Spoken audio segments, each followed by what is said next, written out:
Hi guys. So when we last left Stanley and Zero, everything is sort of coming together. So Zero has just read from the treasure chest, which has finally been found, Stanley Yellnuts. And the warden cannot understand how Stanley's name could be on it. But we know that Kiss and Kate Barlow robbed Stanley's great-grandfather. And so this really could be his family's money. They slowly walked back to camp. The tall man was the Texas Attorney General, the chief law enforcement officer for the state. Stanley's lawyer was named Miss Marengo. Stanley held the suitcase. He was so tired he couldn't quite think straight. He felt as if he were walking in a dream, not quite able to comprehend what was going on around him. They stopped in front of the camp office. Mr. Sir went inside to get Stanley's belongings.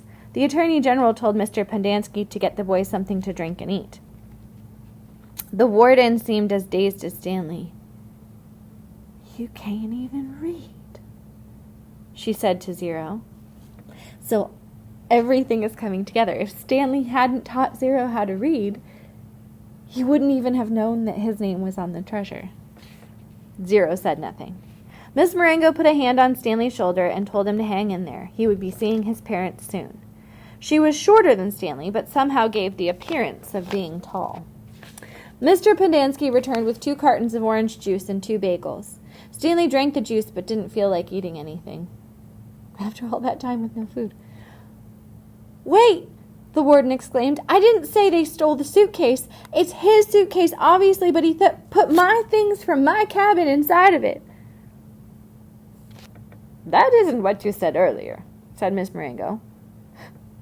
"What's in the suitcase?" the warden asked Stanley. "Tell us what's in it and we'll open it and see." Stanley didn't know what to do. "Stanley, as your lawyer, I advise you not to open the suitcase," said Miss Marengo. He has to open it," said the warden. "I have the right to check the personal property of any detainees. How do I know there aren't drugs or weapons in there? He stole a car too. I've got witnesses." She was nearly hysterical. "He is no longer under your jurisdiction," said Stanley's lawyer. "He has not been officially released," said the warden. "Open the suitcase, Stanley." Remember, she spent all of her life digging for the suitcase, and they finally found it. She needs to know what's inside. "Stanley, do not open it," said Stanley's lawyer. Stanley did nothing. Mr. Sir returned from the office with Stanley's backpack and clothes. The Attorney General handed Miss Marengo a sheet of paper. "You're free to go," he said to Stanley. "I know you're anxious to get out of here, so you can just keep the orange suit as a souvenir, or burn it, whatever you want. Good luck, Stanley." He reached out his hand to shake, but Miss Marengo hurried Stanley away. "Come on, Stanley," she said. "We have a lot to talk about." Stanley stopped and turned to look at Zero. He couldn't just leave him there. Zero gave him a thumbs up. "I can't leave Hector," Stanley said. "I suggest we go," said his lawyer with a sense of urgency in her voice. "I'll be okay," said Zero. His eyes shifted toward Mr. Pendanski on one side of him and the warden and Mr. Sir on the other side. "There's nothing I can do for your friend," said Miss Marengo. "You are released pursuant to an order from the judge." "They'll kill him," said Stanley. "Your friend is not in danger," said the Attorney General. "There's going to be an investigation into everything that's happened here. For the present, I am taking charge of this camp." "Come on, Stanley," said his lawyer. "Your parents are waiting." Stanley stayed where he was. His lawyer sighed. "May I have a look at Hector's file?" she asked. "Certainly," said the Attorney General. "Miss Walker, go get Hector's file." She stared at him blankly. Remember, they erased all of Zero's files because they thought he was dead in the desert. "Well?" The warden turned to Mr. Pendanski. "Bring me Hector Zeroni's file." He stared at her. "Get it," she ordered. Mr. Pendanski went into the office. He returned a few minutes later and announced the file was apparently misplaced. The Attorney General was outraged. "What kind of camp are you running here, Miss Walker?" The warden said nothing.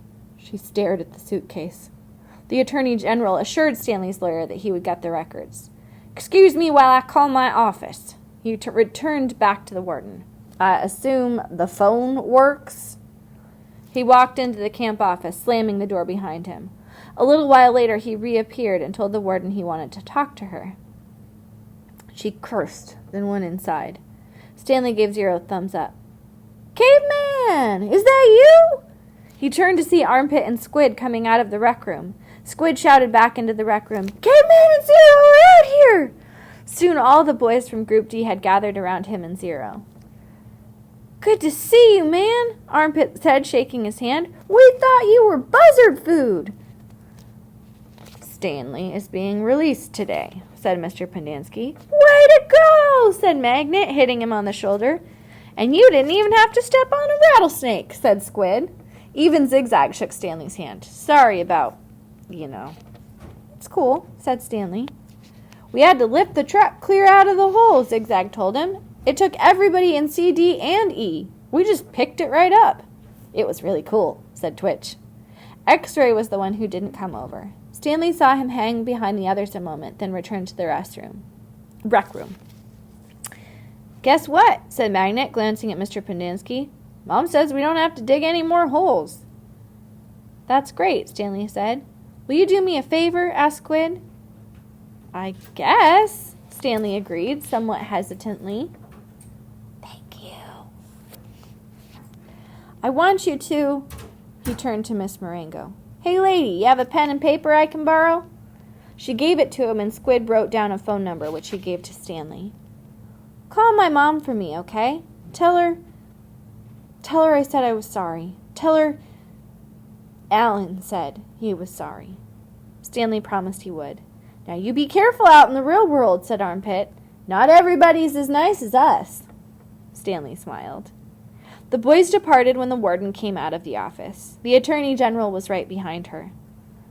"My office is having some difficulty locating Hector Zeroni's records," the Attorney General said.